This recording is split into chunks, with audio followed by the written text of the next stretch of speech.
Cardinal News is telling the little-known stories of Virginia's role in our country's march to independence.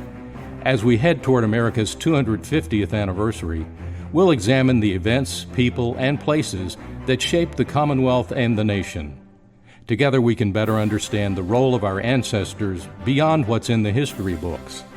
This is Cardinal 250, made possible in part by funding from the Virginia American Revolution 250 Commission.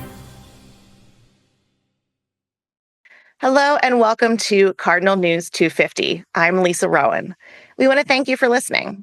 Cardinal News 250 is sponsored by Bank of Botetourt, focused on you. And this project is made possible in part by funding from the Virginia American Revolution 250 Commission. Today, we're joined by Richard Fisher. Richard has been a volunteer in the city of Chesapeake for over 30 years. He has served 2 terms with the Trails Advisory Committee and 2 terms on Parks, Recreation, and Tourism Advisory Board. Richard has been a member of the Great Bridge Battlefield and Waterways History Foundation since 2006 and leads tours over the battlefield and through the museum. Richard, thanks for being here with us today. Glad to be with you. We have brought you on to learn more about the Battle of Great Bridge, which just saw its 250th anniversary in December. Let's start by setting the scene for listeners. Why were British and Patriot forces converging at this location in the first place? All right, Lisa, very good question. And to answer it succinctly is this location is where the Great Road crosses the southern branch of the Elizabeth River. And if you control this point, this access point, you control the land access to Norfolk. If I could expand on it a little bit to sort of paint a picture, if I could, it's different now than it was in colonial times. We have a dismal swamp now. Some people may be familiar with it. It's large. It has 100,000 acres in it. But in the 21st century, it's surrounded by concrete roadways.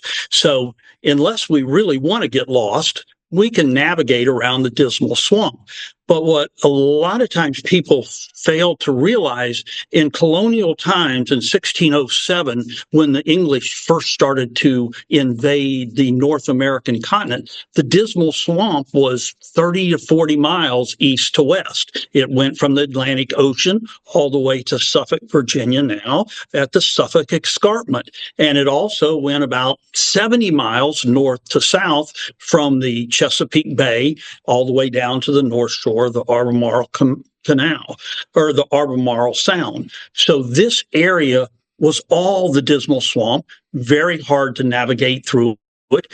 It did have a few areas of high ground that were suitable for human habitation, and slowly it would become colonized. More importantly to this area is we have the Elizabeth River. And the Elizabeth River has 3 arms that invade the Dismal Swamp. The first one is the eastern branch. It goes towards what is Kempsville today. It leads out of Norfolk directly east and bleeds out in Kemp's Landing in colonial times. The second branch is the western branch, goes southwest towards Suffolk. And then the third, and the one that we're interested today, is the southern branch of the Elizabeth River. And it travels from Norfolk about 8 or 9 miles deep into the swamp. And then it takes a 90-degree left turn. And again, it sort of meanders out into the swamp and ends at a little knob of high ground that we call South Island.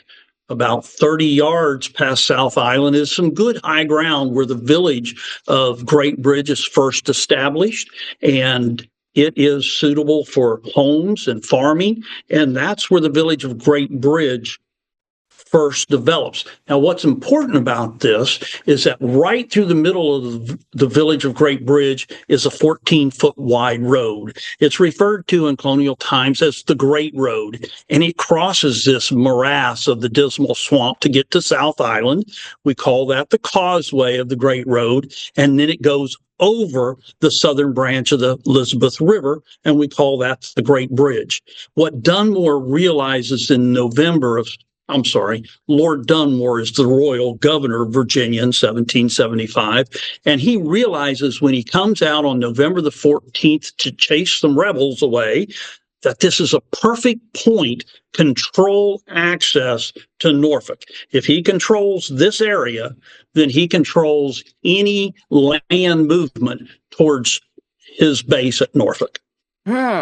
So he sets up at Great Bridge, what we know now as Great Bridge. And so it doesn't seem like there was much time between his arrival and realizing, oh, this is the perfect spot.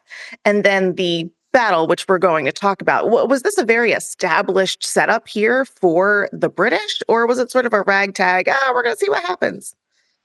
No, it was a spur of the moment. Dunmore has finally re-established himself on land in Virginia. A lot of your viewers may know that he was run out of Williamsburg on June the 8th, 1775. And so Dunmore comes up with a plan on how he will reestablish himself in Virginia. It's interesting if you want to get into it at some point, but when he comes out to Great Bridge in November 14th, 1775, he's chasing the rebels, trying to secure this landmass.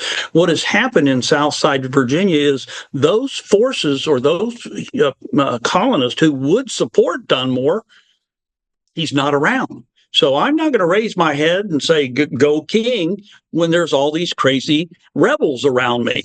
But now that Dunmore comes out and starts establishing a land base, he's looking to build support in Virginia for the king's cause. On the 14th, he's here, realizes the significance, the strategic significance of the Great Bridge crossing the Waterways, but he gets other information that there are rebels in Kemp's Landing. So same day, he marches out to Kemp's Landing with his troops, and he leaves a few forces behind and says, build me a fort here to control this roadway.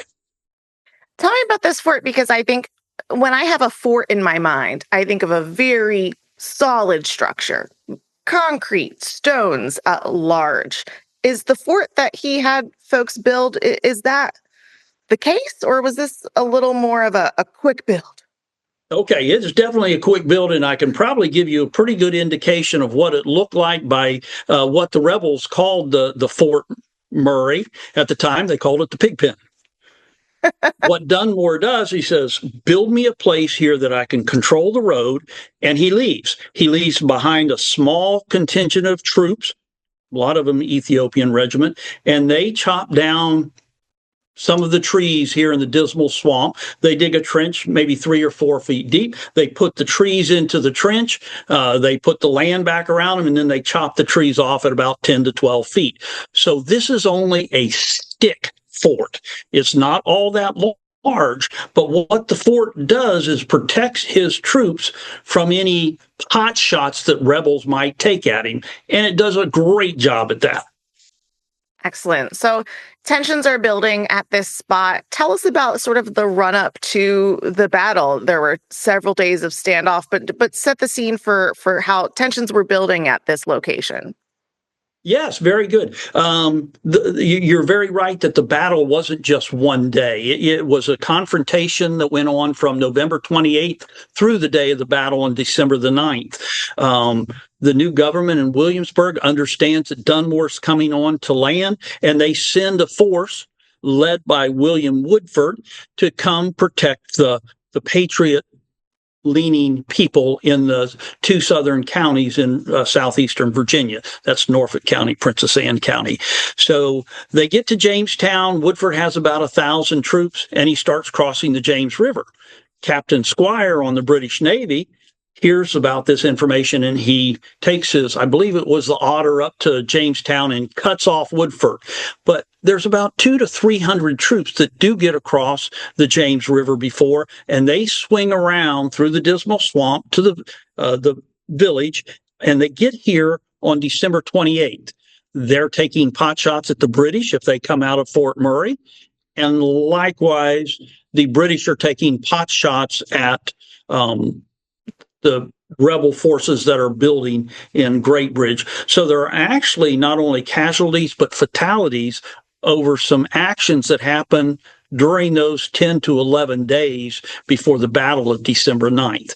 The local forces, the rebel forces, what we call patriots today, they did build some military breastwork to protect the village of Great Bridge, and they put them right on the Great Road, where the Great Road sort of devolves into the causeway back into the swamp before you get to South Island. Hmm.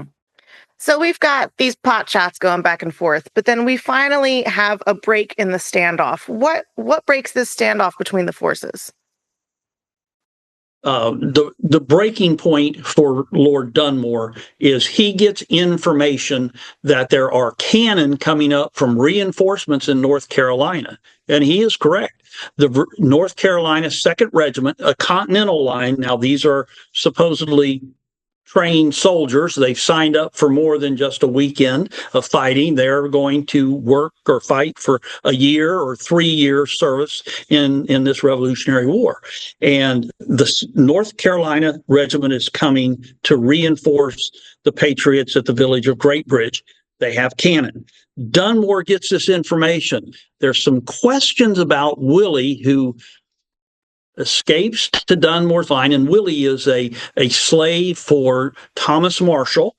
Thomas Marshall is leading the Culpeper Minutemen, who fight on the Patriot side, and Willie escapes, or he's sent to give misinformation. But he tells Dunmore there's only around 300 rebels there in the village of Great Bridge, and there's cannon coming. Well, if you look at the stick fort, it's fine if there's musket fire or rifle fire. It's going to protect his soldiers.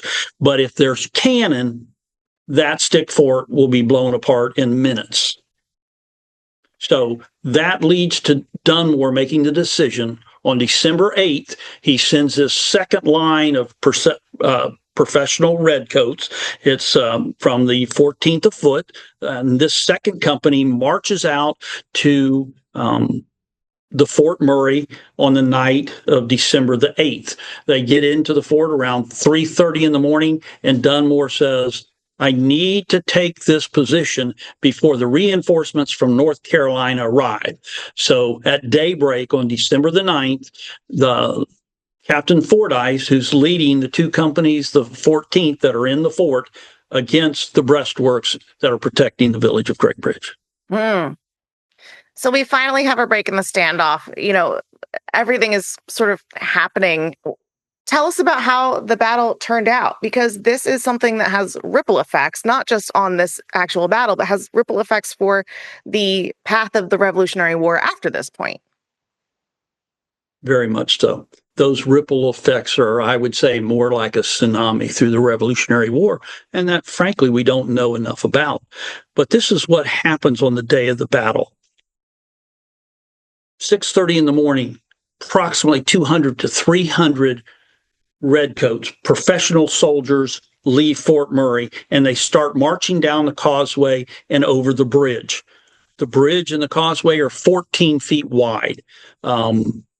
They are followed by loyal Virginia troops, not many local militia, but there are some militia here that are fighting for the king. And then behind them are the Ethiopian regiment, which are the slaves or indentured servant that Dunmore said, if you flee to me and you will take up arms against this revolt, you will earn your freedom when the rebellion is put down. So the troops start marching out of the fort. They start marching down the causeway and over the bridge. They are going to attack the breastworks at the village of Great Bridge, but they are targets on this 14-foot wide causeway. There are approximately 90 troops that are behind the breastworks in the fort. And I didn't say this earlier, but when Woodford finally gets to the village of Great Bridge on November the 2nd, he builds some additional breastworks that will get infilade fire or fire on the side of the British as they're coming towards the village of Great Bridge. So he has two sets of breastworks to protect the rebels, and the British soldiers in this red uniform are totally out in the open confined on this 6 or 14-foot causeway. And so this was a devastating day for the British by my memory, right? This is, they're standing out in those red coats and the losses that they take are significant. No, they're not significant. They are devastating. If you look at what Woodford writes to Williamsburg the day after the battle, he will say, and very significant, this battle is like the Battle of Bunker Hill in miniature. But what happens here is the Patriot forces carry the day. I don't want to minimize the importance of Bunker Hill. It was a large battle. The British have about 10% of their casualties at Bunker Hill, so it's a huge, devastating loss at Bunker Hill. One of the Parliament members back in London says, if we have many more victories like this, we're going to lose the war. So, big battle, a lot of casualties. Significant, but the British did carry the day in Bunker Hill. They continued to control that high ground. And here at the village of Great Bridge, Dunmore suffers at least 50% casualties. We don't know exactly how many people died. I was very happy to hear Ken Burns said it was in the hundreds, and it may have been, but the British 14th Foot was decimated from this battle. There were 3 officers killed outright. We know that there were 17 soldiers, and if the force is somewhere between 100 and 200, that's a huge percentage. And this battle that decimated the 14th Foot, when they left the battlefield, they wouldn't even protect Dunmore and Norfolk any longer. They went back on the ship, and now they're underneath the control of the captain of the ship, and they no longer play a significant land part of the Revolutionary War here in Virginia. Mm-hmm. So tell me more about that tsunami effect that you said this has, devastating loss for the British. And so what are, very briefly, some of the events that happen after this as sort of a result of this loss at Great Bridge for the British? Well, the big one is that Virginia is now solidly in the camp of the Patriot forces. And again, like the Dismal Swamp, we don't understand Virginia in colonial times today.